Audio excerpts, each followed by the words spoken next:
What's up, everybody? It's Seth with Amped Electric Games. As you guys know, I'm traveling all around the country and interviewing all of the best EUC riders. I'm here in Portland, Oregon with EUCSideStreetReny. What's up, man? EUCSideStreetReny is one of my favorite EUC riders of all time. He's actually one of the reasons why I got into this sport. You guys will hear this from a lot of the VIPs. Wants to meet him. Everybody wants to learn how to do that 360 shove it and those pedal grides. So I am in the presence of greatness. Oh, Well, I appreciate that, and like it says on my videos, sometimes just create to inspire. Yeah, and man. I can't wait till someone does one of my tricks. As you know, I'm a big jumper and I like doing that kind of stuff. What would you consider your style?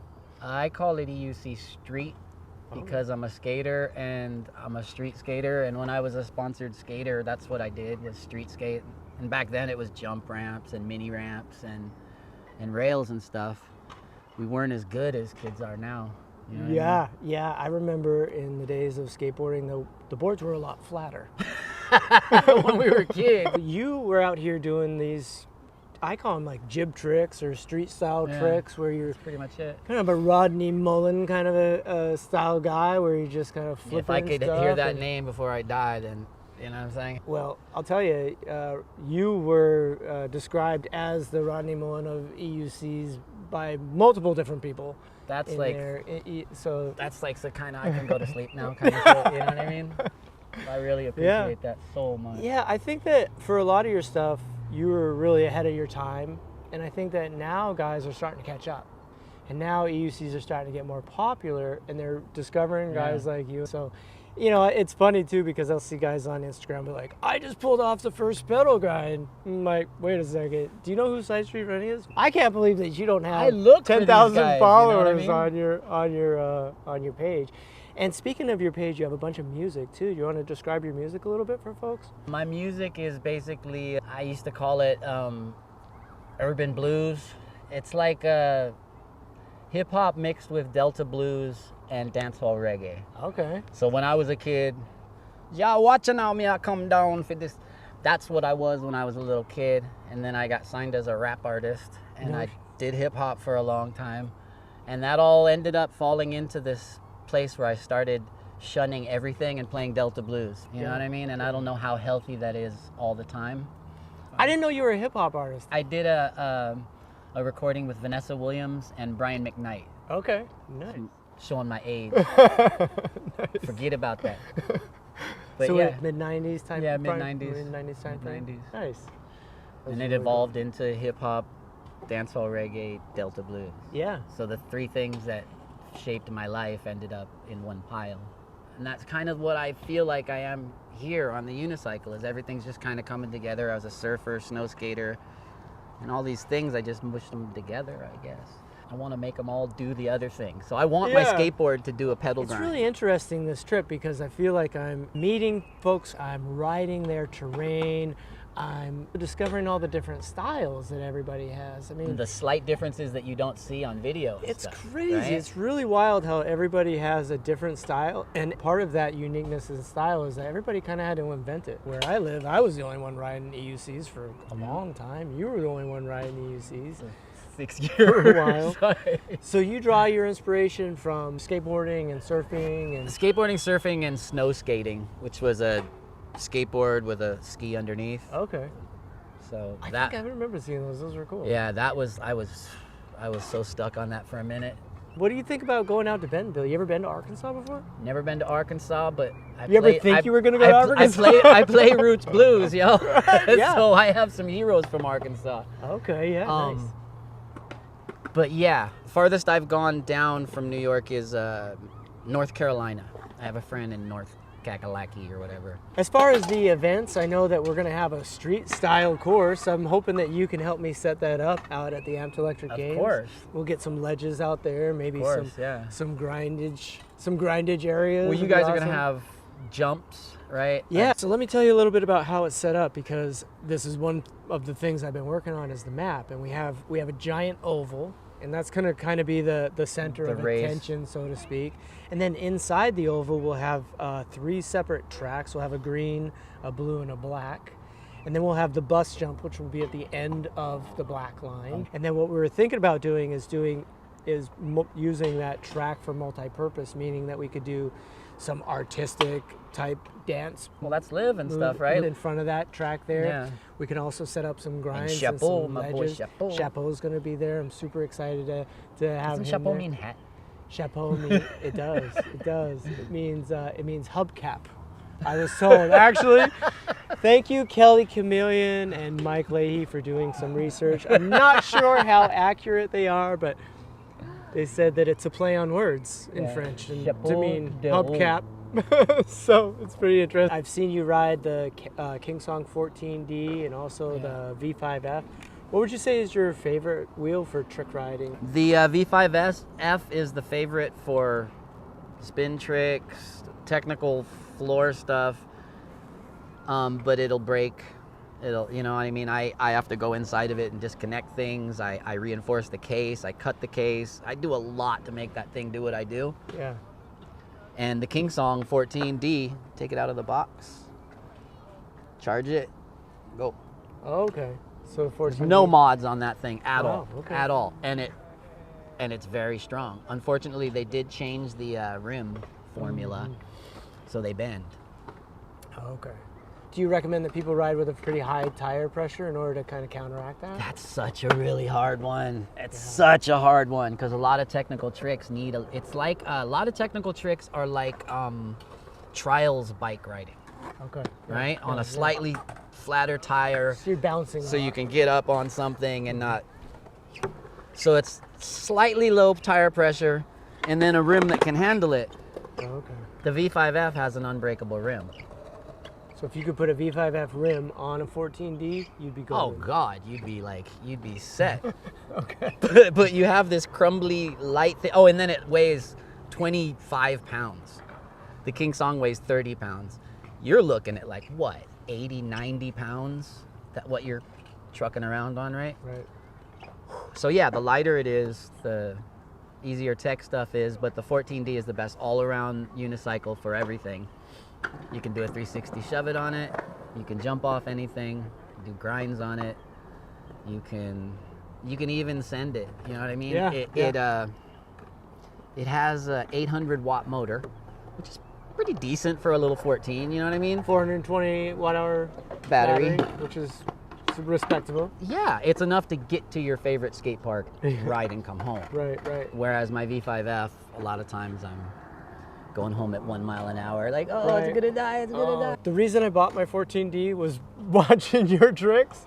Really? Yeah. You wanted to I wanted to emulate your tricks, and I found that it was a lot easier to jump into the air than it was to do those little jump tricks. It's so much easier to go forward, and I think that for a lot of the tricks that you do, it seems like you kind of come to a stall or a near stall. Yeah, it depends on what it is. I always personally like it better when I keep rolling, but a lot of times I'm doing a setup for something else. Right, and those like the I do a shove it to set up for everything. Okay. So I do a shove it first. Yeah. And the like logic behind that is because you know what I mean? It's like you you know what? Well, it's like, you know what I mean? Put It's like together something, a couple tricks. Yeah. Exactly. Yeah. But the other reason is you're putting it backwards, and most of the tricks that I'm going to do are going to make me go backwards, or the wheel's going to turn backwards, and so I always do a shove it so it's backwards, and then when I do I'm going the right way on the unicycle. Yeah, I have that to makes turn sense. around, but the unicycle, and as you guys all know, there's not much of a difference, but they like going forward more. You know what I mean? And it wants to lean odd when you ride it backwards. Yeah, it always feels a little weird. Little odd, right? Yeah. So that's the only big thing. I think I saw you riding an S22 recently. What did you think about that wheel? It was so awesome, dude. It was awesome. The suspension someone over 40 needs that S18. Period. That thing is like, oh. But, like a Cadillac. But it's that wide. Yeah, it's really wide. It's really wide. I didn't like it. I was gonna get one, and I was waiting until one came in at Rev Rides for them to hook me up with that. But I started realizing, because my buddy Scotty, One Wheel Scotty, he has an S18. So that's the one I was riding. Yeah. And it was fun putting it up on high things and dropping off anything. The cement thing over there, like literally off anything. Yeah, you don't even feel it. Just No. And that was neat, but when it came down to it, it's got a shock sticking out the back. Right. It's got open doors right here. It's got pistons going down right here next to the pedal. It's just waiting for me to stick my leg in it and brake. Right.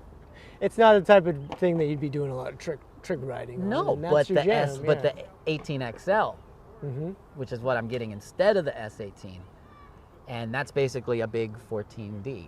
It's just a big 14D. Right, 18-inch 14D. That's all it is. No battery sticking out, nothing. It's just a nice round piece of machine. I've heard great things about the 18XL. I've heard it's a very stable wheel. I've heard that it's great for new riders. I've heard that it has great waterproofing. It's really controllable. The fact that it's skinny is really great. 2.5-inch tire makes it have a lot more spinniness to it. Yeah, I noticed that a lot of the jugglers, poi artists, flow artists that ride EUCs, a lot of them ride the 18XL or the 16. Or the 16X. Yeah. Like my boys, Cascadia, and my other boys from Portland, they all ride the 16. So do you ever get out on group rides here in Portland? I used to do it all the time. And if you look at some of my old videos, there was nothing cooler when I was the only unicycle rider here. And I used to ride with one-wheelers. Nice, yeah. That's it. That 14D will keep up great with an XR. Well, one-wheelers don't go fast. That's true. That Neither thing does the doesn't go 14D. So there you go. The 14D is actually faster than the V5F at least. Yeah. It goes 18, I think. Do you find that you use them for getting around everything that you do? I don't drive. Okay. All right. So you use your EUCs for everything. I use my EUC for everything. My wife usually uses her electric bike, but it's down right now. Okay. And aside from that, I don't really like to go places on my unicycle necessarily, like far, And I used to do that during the Friday night rides. I used to ride from here all the way down to the ride, which is many miles, and then all the way back home. What were you riding then? For a while, I was riding the 18XL. Okay. And then I traded it in at Rev for the 16S.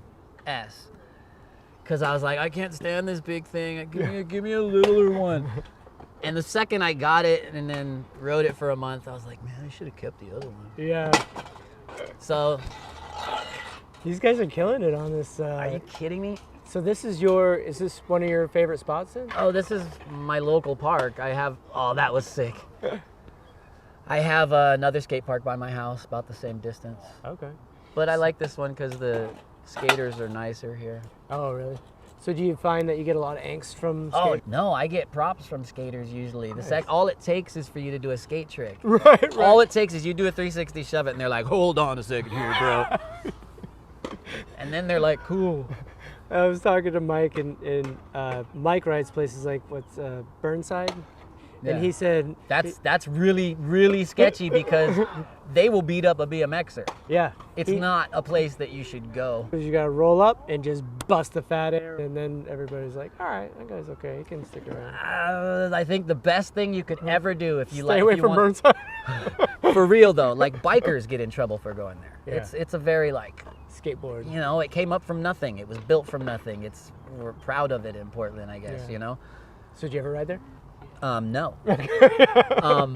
The thing I would recommend for anybody that wants to ride skate parks and feels sketched about it, all you got to do is have a backpack with a skateboard sticking out of it. Oh, okay. Period, dude. Yeah. You roll up and set your skateboard down. Ain't nobody gonna say shit. What the hell are they gonna say? Yeah. As long as you can actually ride it. You know what I mean? At least drop in, I imagine. Yeah.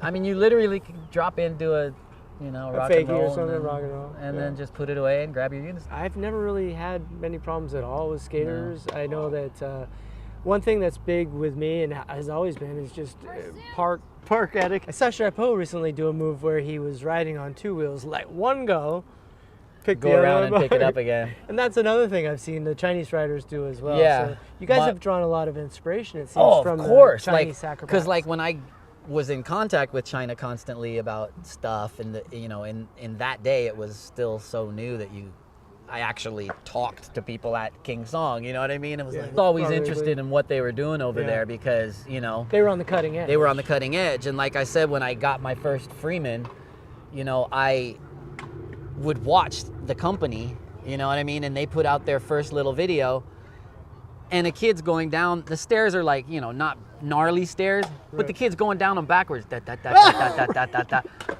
And right then I was like, okay, there's more here than people are giving it credit for. You know what I mean? Like, there's more here. And then I found videos of people riding up top, and, you know, it's usually very acrobatic stuff. Yeah. They do the most gnarly things possible. You know what I mean? How long have you been riding? Since 2015. 2015. Wow.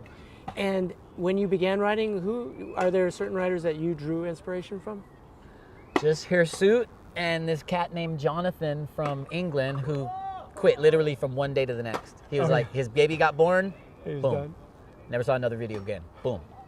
Is He got into some other art and stuff too, but and you mentioned Hirsute? yeah, me, Jonathan, and Hirsute were like homies in like 2015 when there wasn't anybody to talk to except for maybe someone Chinese. And how were you communicating then? Is that You know, me and Hirsute, it's like I'm middle of the night and like, you know what I mean? We're just talking to each other. Hirsute was over in France? Yeah. Okay. He's in France. And where was Jonathan? In England. In England. Okay, so this is a multinational. Yeah. Would you call it? So you guys were all in pursuit of the latest, greatest tricks. That's all we wanted was something to be able to say that you were the first one to do. For example, but he's a circus performer. You want something better. You always are striving to flip more, to do, you know what I mean? It's like, even a dancer, you know what I mean? The dancer wants to get more elevation. He wants his splits to get out further. He wants, and you're gonna keep doing that. Sure. Until you're 26 and they kick you off the stage.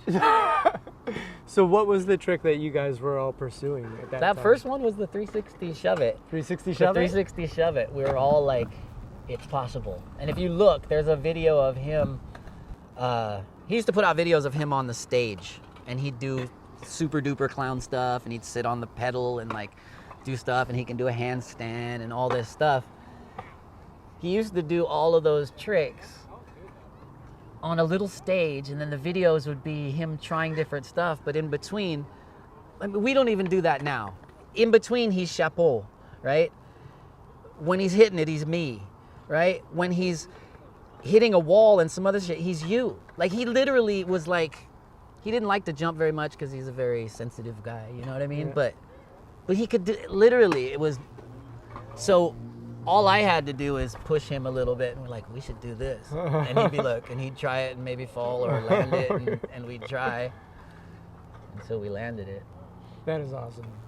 That is, it's just, it's still a very impressive trick, and it's the trick that a lot of the EUC riders, the other VIPs, were like, I want Rennie to teach me how to do a 360 shove it. It's so easy, yo. So, at the Amped Electric Games, can I get you to commit to doing a clinic on how to perform a 360 shove-its in general? Yeah, just shove-its in general. Just a shove-it in general. Because that'd be awesome. The good thing, when you mention the shove-it, to me, it's the ollie. You know what I mean? To me, it's the little thing that kind of ties everything together. You know what I mean? It's the kind of the basic, because if you can do a shove it, you can do varials and you can do all the other things. If you can do a shove it, you can jump off something backwards. You can, you know what I mean? You can get up something and do a shove it. You can right your wheel because it's backwards. You can do all these things that you add to it. You know what I mean? And all the little things that I came up with, like the step shove it, where it shoves and I step off and jump back on it. You know what I mean? These little goofy tricks. I think I saw you do a fast plant or something. That's my favorite, is a foot plant. Because that's so goofy to people. People are like, what? The skaters are like, oh, hey. Do you still skateboard? I haven't for a while. Yeah. I posted a video of me in Santa Cruz not that long ago. I tried to get on a skateboard the other day, and I was like, it feels, leaning to make it go. It feels so wrong because we're used to riding this way, and then you go back this way, and you're like, yeah. But I do like when I get on my buddy's one wheel. Or one wheels are a lot of fun. I was just out at Shredfest, and we had some EUC races out there. We set up some Shredfest? Oh, okay. I thought you meant that Hickabilly one. That place was freaking ill. Swampfest? Swampfest. I was like, that place looks kind of gnarly. Just like mud everywhere. I'm telling you, man, when they called me up on the stage, or when the guy was like, hey. Tunnel thing. He's like, ride that portable karaoke machine over here. There you go. And then he goes, I want to see that on the ramp. I want to see that thing on the ramp. So they stopped the line of bikers. So I had 100 bikers that were really mad at me. And waiting. Because they put me in front. He said, get that guy over here. I want to see him do the ramp. That was when you were doing the whole. And so he put me in front of all those guys. So I got called every name in the book all the way up there. But I'll tell you one thing, man. As soon as I cleared that tabletop and went down into that tunnel, even though I fell and crashed and that's when people were like, yes. The entire crowd, I won them over. And that's when they started chanting, one wheel. Yeah.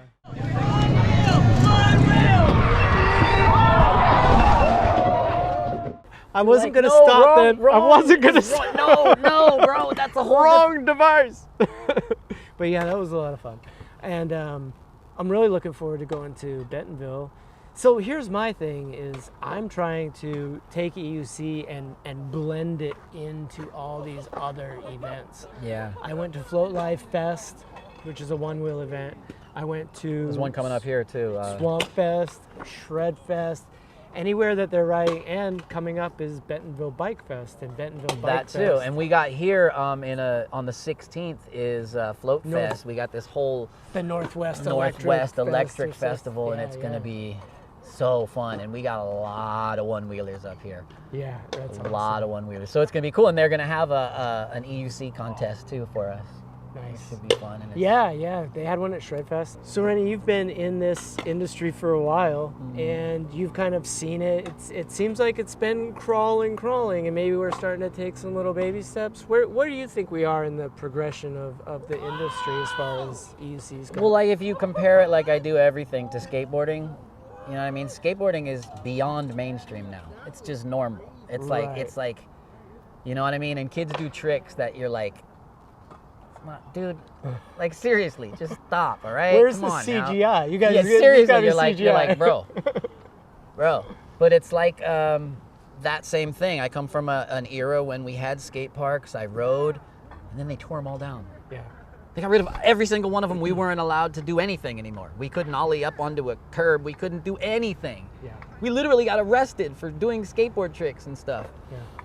And then it went, and then they started putting in skate parks on their own, and they realized one sign and everything's cool, yo. Don't do this, don't do this, don't do that. Boom. All right, we'll be cool. We're done. Where we're at is somewhere around before the skate parks is what I'm scared about. But at the same time, we're in a place where we have electric bikes laying around everywhere. This is true. Yeah. You know what I mean? Right. We've got these like electric bikes and all this stuff, so it's all kind of messing up. We've got bikes that are too big to be in the bike lane. The kids did something, what was it? It was electric bikes and those scooters that, so all of a sudden I'm not allowed to go on the bus with my wheel anymore. Yeah, I kind of feel the same way. I feel like we are, you know, I can't tell you how many people a week go, I've never seen anything like that before. And I'm always like, where have you been, dude?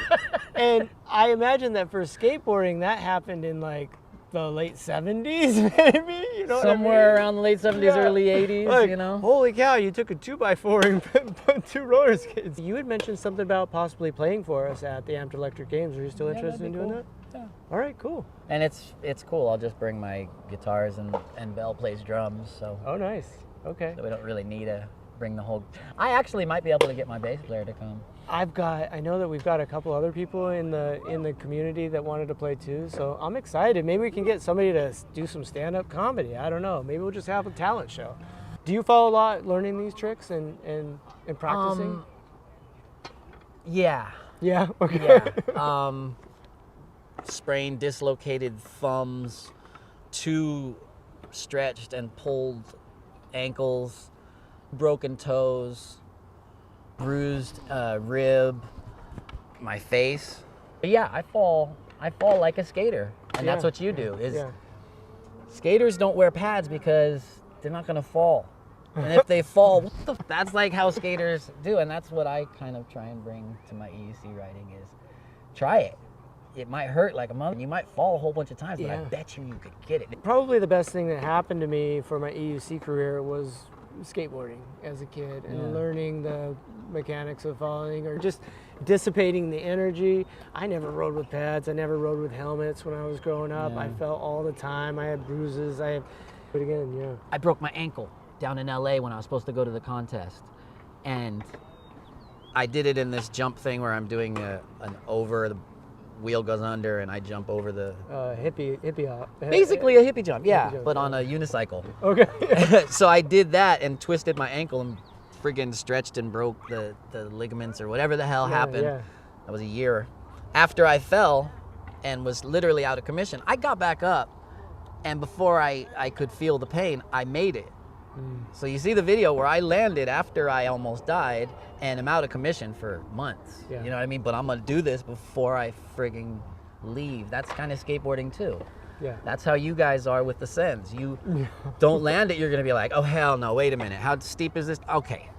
Next, put the camera down, let's go. I'm gonna land this shit. Yeah. That's It's that drive that you just, I don't know. It's hard to explain. What do you feel like drives you? I mean, why do you get up every morning and get on your EUC and come out here? It's one of the only times in my life where my ADD mind turns off to some extent. You know what I mean? And all I'm focused on, like my kendama. When I play kendama, these are things, or when I play my guitar, that I'm able to escape. And unicycle gives me something to achieve, right? To be better at. It makes me forget everything, every bit of pain, and everything that's going on until I go back home. You know what I mean? So it means a lot to me. 5 years ago, like I said, I stopped touring, you know, and I needed, besides just writing new songs, something that was like gonna help me achieve and create. So the second I found the unicycle and did a pedal grind, I was like, okay. So it sounds like it's an artistic outlet for you. It's also a therapeutic for you. Completely. Both. To 100%. I feel the same. I feel like, you know, some days when I'm feeling really frustrated or angsty, I'm like, I need a ride. You know, some guys are like, I need a cigarette, I need a drink, I need a ride. And I think that's the healthiest mindset you can be in. Like, I need to get exercise. I need to go out and clear my mind. Yeah, you can't really front on that, because it is what it is, and no one can come and say, oh, blah, blah, blah, you don't get enough exercise because you're not pedaling, blah. And all I want to say usually is, dude, stand on this thing for 4 miles. Just stand on it. Bend your legs slightly, then talk to me. Right. And that dude ain't going to make it halfway down the block, because it does take some energy and some practice, and, you know, it's not just some easy thing. Right. And especially like with you guys, you know what I mean? You have BMX and then you have it turned into motocross, you know what I mean? And you guys are somewhere in there, right? But you've skipped BMX and gone straight to motocross, and that's what happened. You guys just do motocross, basically. You go to the same freaking tracks and do motocross. We do motocross at the bike tracks sometimes. That is funny. That is funny on those pump tracks too. Because I was explaining to my girl how BMX works and how it's all this cool pumping, and like their body stays exactly the same. Really, and then and then they clear one, and it's like so close to it. It's like so pretty. But then you go to that place and get all chunky. And everyone's like, we went to one of those the other day, and it was one where it's like all super smooth like that. And then a berm. And then a berm, and then the big tabletop. Okay. And I was like, screw it, man. I just went up really high on the berm, cleared the tabletop. It was like 25 feet or something. And the BMX kids were like, what the hell? Did you see what he did on that thing? They're already blown away the fact that it stays upright anyways. Yeah. You know what I mean? Yeah. And then you do a trick on it, and they're like, Yeah, I find that I draw inspiration from whoever I'm riding with. Like, I ride with mountain bikers, I ride with BMXers, I ride with skateboarders, I ride just with... skaters, you know? Yeah. It's just skaters. I don't have anyone else. Oh, I get along really well with rollerbladers.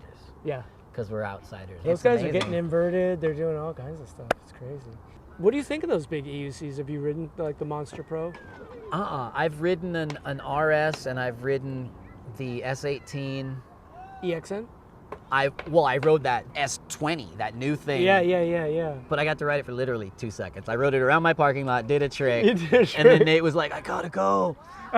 He's like, don't drop it. No, he's like, hurt it, dude, hurt it. It's a demo anyways, Oh, no. You know what I mean? And he's like, hurt it. So I did a couple tricks on it, but I never really got to go out and ride it. I wonder if that's the one that Mike baptized. No, because I remember bringing that up. I was like, I thought this thing died. I feel bad for all the riders that weren't going to get to try it. Yeah. But hey, it's been amazing to sit down Likewise. and talk.